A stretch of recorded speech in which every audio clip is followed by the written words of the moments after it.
Hey guys, நான் Jai. Straight to the point. Download link descriptionல இருக்கு. Download பண்ணுங்க, எக்ஸ்ட்ராக்ட் பண்ணுங்க. அப்புறம் ப்ராஜெக்ட் ஃபைல் போனீங்கன்னா அதில் உங்களுக்கு ஒரு PSD ஃபைல் இருக்கும். அந்த ஃபைலை ஃபோட்டோஷாப்பில் ஓப்பன் பண்ணிக்கோங்க. இந்த மாதிரி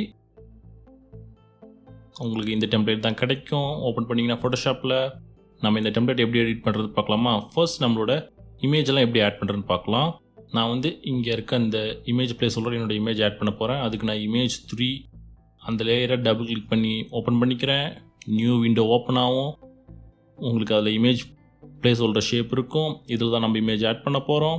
நெக்ஸ்ட் ஸ்டெப், உங்களோட இமேஜ் ஃபோல்டருக்கு போய்க்கோங்க. உங்களோட இமேஜை ஃபோட்டோஷாப்பில் ஓப்பன் பண்ணிக்கோங்க. கேன்வாஸ்குள்ளே ட்ராக் அண்ட் ட்ராப் பண்ணிக்கோங்க. இந்த மாதிரி அதை இமேஜ் ப்ளேஸ் சொல்கிற ஷேப்புக்கு மேலே ப்ளேஸ் பண்ணிக்கோங்க. அந்த இமேஜை இப்போ ரைட் கிளிக் பண்ணி கிளிப் மேட்ச் பண்ணிக்கோங்க.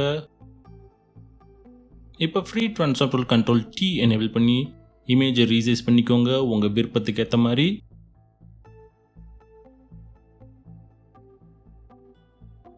there you go. இப்போ நம்ம இமேஜ் ரெடி ஆகிடுச்சு. நெக்ஸ்ட் ஸ்டெப், ஃபைல் போய் சேவ்னு கொடுங்க. இப்போ இந்த விண்டோவை க்ளோஸ் பண்ணிக்கலாம். there you go.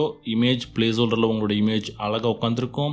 இதே ஸ்டெப்பை யூஸ் பண்ணி மீதி இருக்க எல்லா இமேஜ் ப்ளேஸ் ஹோல்டர் ஷேப்புக்கும் உங்களோட இமேஜை ஆட் பண்ணிக்கோங்க. எஸ், சேம் ஸ்டெப் தான். அந்த லேயரை கிளிக் பண்ணி நியூ விண்டோ ஓப்பன் ஆகும். அதில் இமேஜ் ப்ளேஸ் ஹோல்டர் ஷேப் இருக்கும். உங்களோட இமேஜை ஆட் பண்ணி கிளிப் மெஸ் பண்ணி ரீசைஸ் பண்ணி அதுக்கப்புறம் அதை சேவ் பண்ணிங்கன்னா இந்த மாதிரி உங்களுக்கு ஃபைனலாக அவுட்புட் கிடச்சிரும். நெக்ஸ்ட் ஸ்டெப், நம்ம டெக்ஸ்ட் எடிட் பண்ணிக்கலாமா? அதுக்கு அந்த டெக்ஸ்ட் லேயரை செலக்ட் பண்ணிக்கோங்க. டபுள் கிளிக் பண்ணி உங்களோட டெக்ஸ்ட் கண்டென்ட் ஆட் பண்ணிக்கோங்க. இந்த மாதிரி வேணுன்னா கலர் சேஞ்ச் பண்ணிக்கலாம். தமிழ் ஃபாண்ட் கூட யூஸ் பண்ணிக்கலாம், உங்கள் விருப்பம். இந்த மாதிரி டெக்ஸ்ட் ஆட் பண்ணி முடிச்சாட்டி நம்ம டெம்ப்ளேட் இப்போ அனிமேஷன் ப்ராசஸ்க்கு ரெடி. நெக்ஸ்ட் ஸ்டெப், நீங்கள் என்ன பண்ண போகிறீங்கன்னா விண்டோஸ் போங்க. மேலே அதில் டைம்லைன் இருக்கும், அதை செலக்ட் பண்ணுங்கள். எஸ், இங்கே தான் அனிமேஷன் ப்ராசஸ் பண்ண போகிறோம். ஜூம் அவுட் பண்ணிக்கிறேன். நீங்கள் எதுவுமே பண்ண வேணாம். நான் ஆல்ரெடி அந்த ஃப்ரேம்ஸ்லாம் நீட்டாக அரேஞ்ச் பண்ணியிருக்கேன் அனிமேட் ஆகிற மாதிரி. உங்களோட பிளேட்டை ஸ்டார்டிங் பாயிண்டில் ப்ளேஸ் பண்ணிக்கோங்க. நான் லிட்டில் பிட் டைம் நான் அட்ஜஸ்ட் பண்ணுறேன். இப்படி பிளேட்டை ஸ்டார்டிங் பாயிண்ட்டை ப்ளேஸ் பண்ணி ப்ளே கொடுங்க. உங்களுக்கு அவுட்புட் தெரியும்.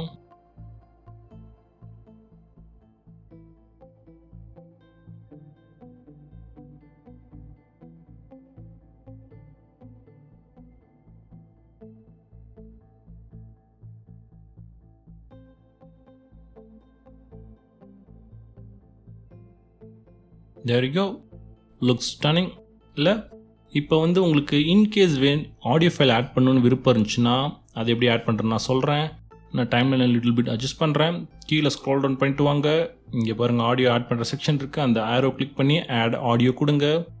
உங்களோட ஆடியோ ஃபைலை செலக்ட் பண்ணி ஓப்பன் பண்ணிக்கோங்க. எந்த ஃபைல் வேணாலும் யூஸ் பண்ணிக்கலாம் ஆடியோ ஃபைல். ஓகே, இப்போ நம்ம எக்ஸாக இருக்க ஆடியோவை எப்படி ட்ரிம் பண்ணுறதுன்னு பார்க்கலாம். உங்களோட பிளேட்டை ஃப்ரேமோட எண்டிங் பாயிண்டில் ப்ளேஸ் பண்ணிக்கோங்க. இந்த மாதிரி இப்போ இந்த சிசர் ஐக்கானை கிளிக் பண்ணிங்கன்னா ட்ரிம் ஆகிடும் audio file. Exists audio file delete பண்ணிக்கோங்க. இப்போ ஃபைனல் அவுட்புட் பார்க்கலாமா?